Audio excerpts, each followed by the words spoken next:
Cocomelon!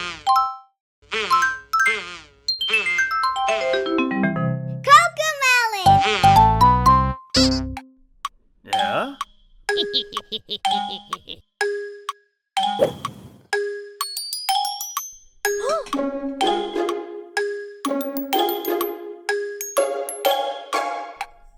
Ja? Diggedy-diggedy-dus. Aha! På uret løb en mus, og uret slog et, og musen kom ned. Higgedy-diggedy-dus. Aha! Higgedy-diggedy-dus. På uret løb en mus, og uret slog to, og musen kom ned. Higgedy-diggedy-dus.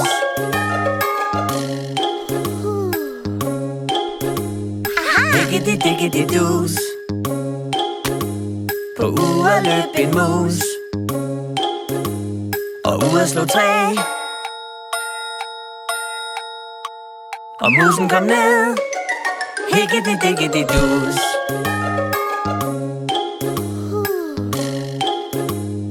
Higgedy-diggedy-dus. På uret løb en mus, og uret slog fire, og musen kom ned. Higgedy-diggedy-dus.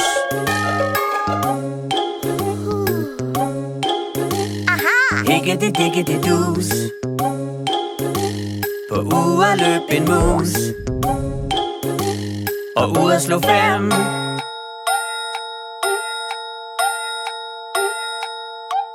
og musen kom ned. Higgedy-diggedy-dus.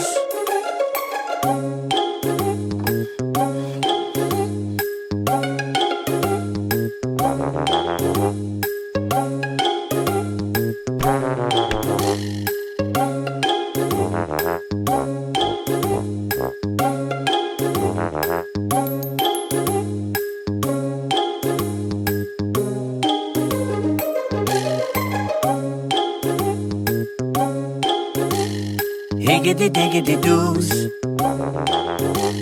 På uret løb en mus, og uret slog seks,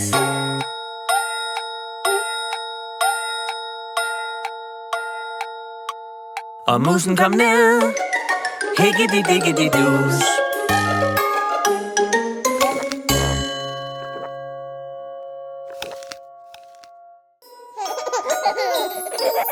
Hvem man vil vinde lotteriet i dag? Hvem får Jellybean at tage sig af? Jeg vil vise hende mit værelse. Jeg vil have hun møder min bamse. Jeg vil holde teselskab med hende. Jeg vil se, om hun kan lide jordbær. Jeg vil læse en historie for hende. Hvem man vil vinde lotteriet i dag? Vi venter og venter, kan ikke blive spændte. Hvem vinder mål? Det er JJ. Ja! Det er klassens kæledyr. Hun hedder Jellybean. Hun er så sød og blød. Hun piver er så fin. Det er klassens kæledyr. Hun hedder Jellybean. Med 4 putter små. Hun får mig til at grine.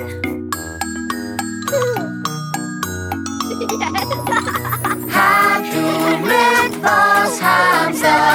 Hun løber rundt og rundt, ruller rundt og rundt. Ja, hun ruller og ruller, ruller og ruller, ruller rundt og rundt. Det er klassens kæledyr. Hun hedder Jellybean. Hun er så sød og blød. Hun piver er så fin. Det er klassens kæledyr. Hun hedder Jellybean. Med 4 putter små. Hun får mig til at grine.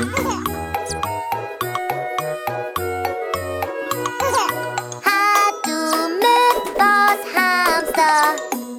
løber rundt og rundt, ruller rundt og rundt.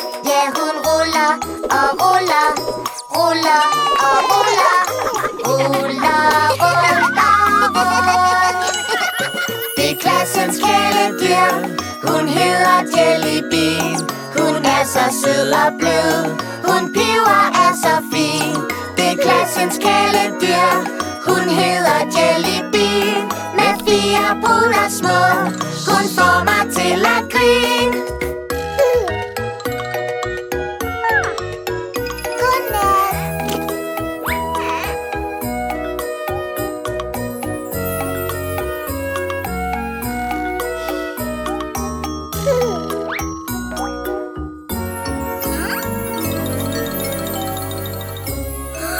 Jellybean er væk.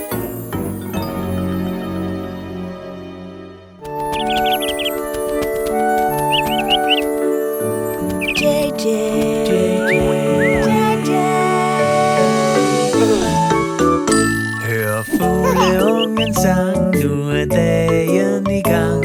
Godmorgen, Godmorgen. godmorgen JJ. Æg og brød ved dagens start. Morgenmad gør pæren smart. Godmorgen, Godmorgen. godmorgen JJ.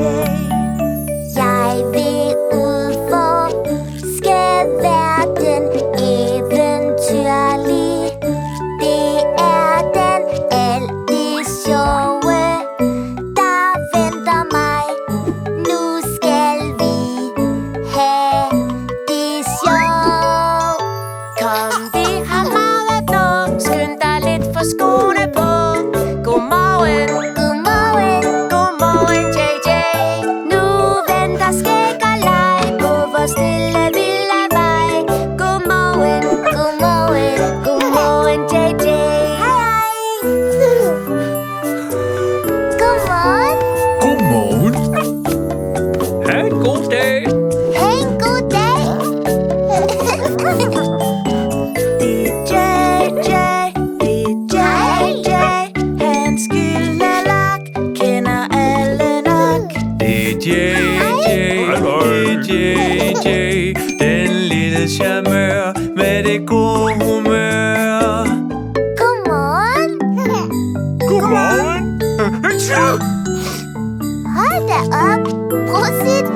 Tak. Det er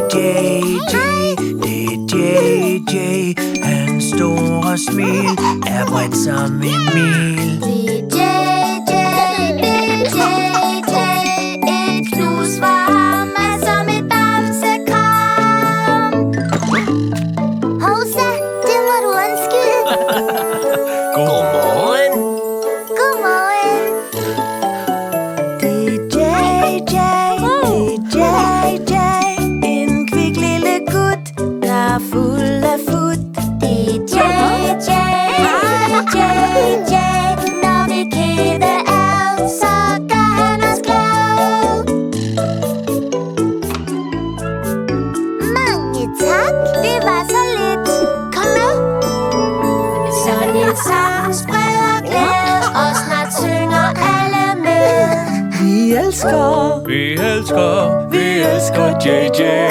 Det føles så rart. gør dig glad, gør dig smart. Vi elsker dig JJ. Jeg elsker jer.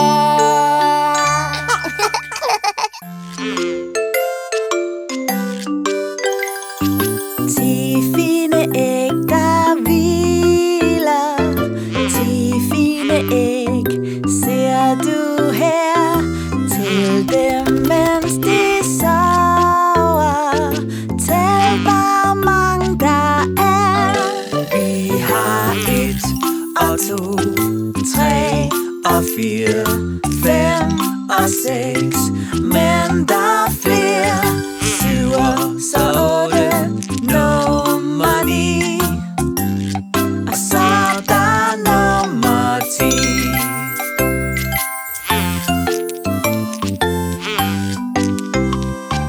Ti fine æg, der knækker. 10 fine æg ser du her. Til dem, mens de klækker.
2, 3 og 4, 5 og 6.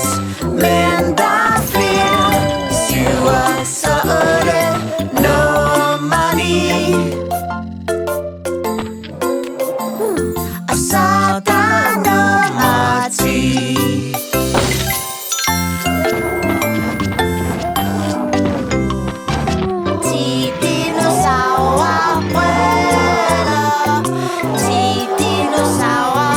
Ser du her? Tæl dem, mens de brøler. Tæl, hvor mange der er. Vi har 1 og 2, 3 og 4, 5 og 6. Men der er flere. 7 og så 8, nummer 9. Og så er der nummer 10.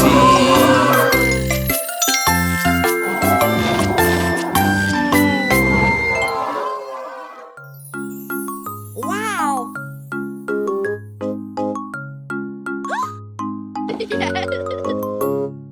Former at spise i frokostpausen. Former at spise, det skal ned i mausen.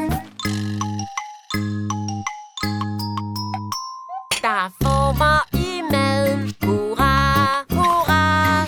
Sig mig, hvad formål det her har. Firkantet.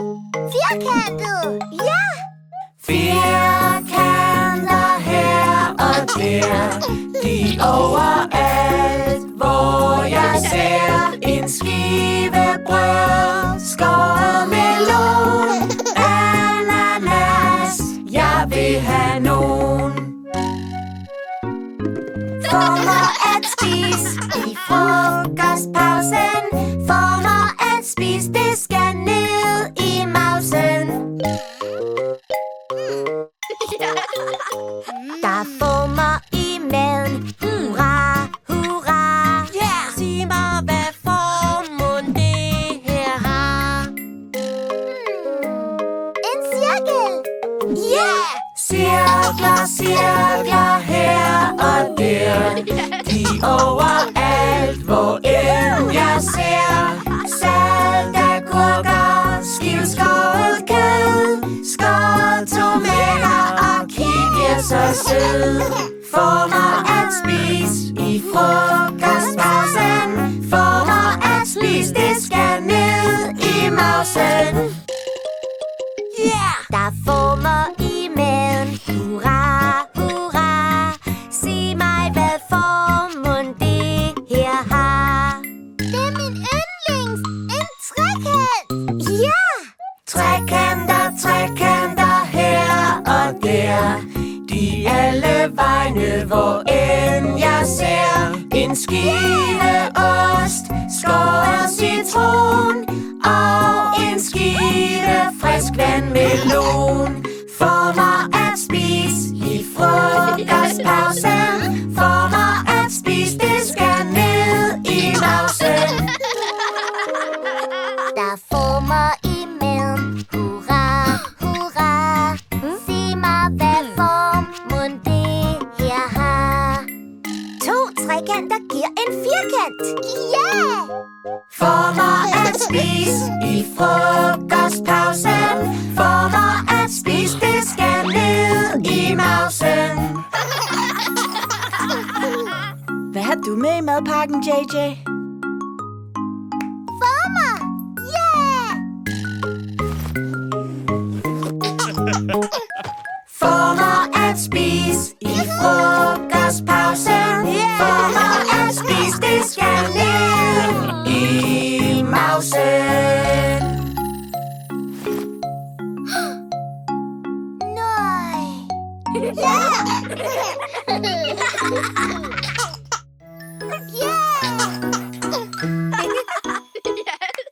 Vi leger butik. Vi leger butik.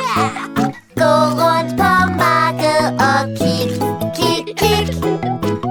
Vil du have det? Kan du tage det? Kom nu leger vi marked.